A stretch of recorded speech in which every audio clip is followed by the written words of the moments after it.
بسم اللہ الرحمن الرحیم۔ شروع کرتا ہوں اللہ کے پاک نام سے جو بہت بڑا مہربان نہایت رحم والا ہے۔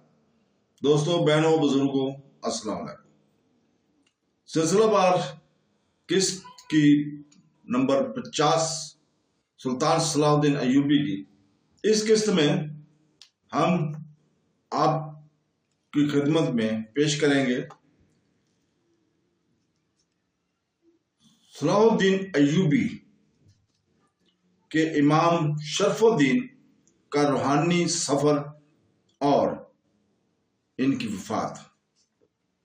تو دوستو، شرف الدین اور سلطان ملک سالہ ہر گزرتے ہوئے وقت کے ساتھ والی مصر کی موت کی خبر کے منتظر تھے، جس پر حشیشان نے حملہ کیا تھا زہریلے خنجر سے۔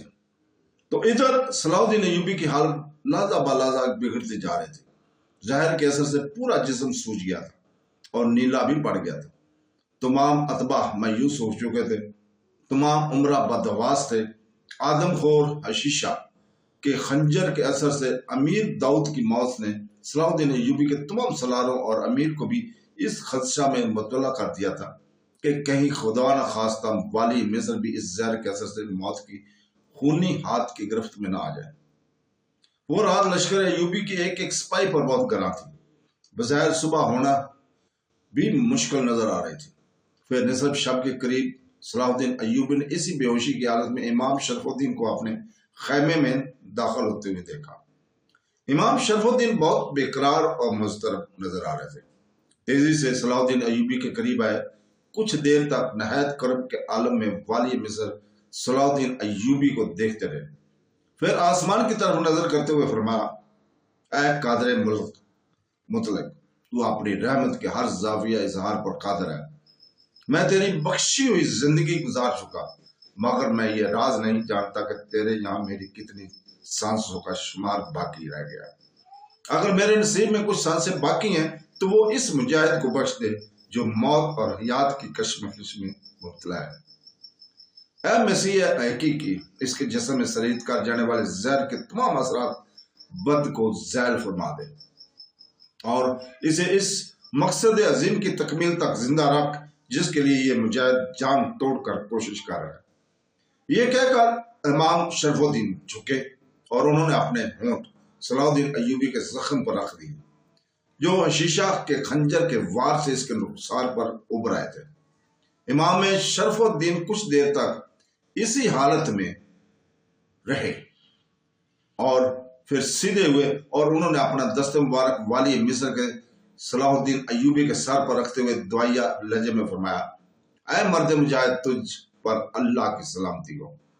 اس کے بعد امام شرف الدین صلاح الدین ایوبی کے خیمے سے نکل کر چلے گئے۔ تھوڑی دیر بعد والی مصر کے صلاح الدین ایوبی کے خیمے میں موجود تمام امیروں اور سالاروں نے یہ ناقابل یقین منظر اپنی آنکھوں سے دیکھا کہ کئی دن سے بے ہوش صلاح الدین ایوبی اچانک اٹھ کر بیٹھ گئے ہیں۔ چہرے کی تمام سوجن غائب ہے اور زخم کا نشان بھی موجود نہیں ہے۔ ابھی شیخ شرف الدین تشریف لائے تھے، وہ کہاں ہیں؟ صلاح الدین ایوبی نے پرجوش اور مضطرب لہجے میں عمرہ کو مخاطب کرتے ہوئے پوچھا۔ والی مصر سلطان صلاح الدین ایوبی کا سوال سن کر تمام عمرہ کو شدت حیرت ہوئی۔ پھر صلاح الدین ایوبی کے چھوٹے بھائی ملک عادل نے حیرت زدہ لہجے میں معتبرانہ عرض کیا، شیخ محترم یہاں کہاں؟ وہ تو مصر میں ہے۔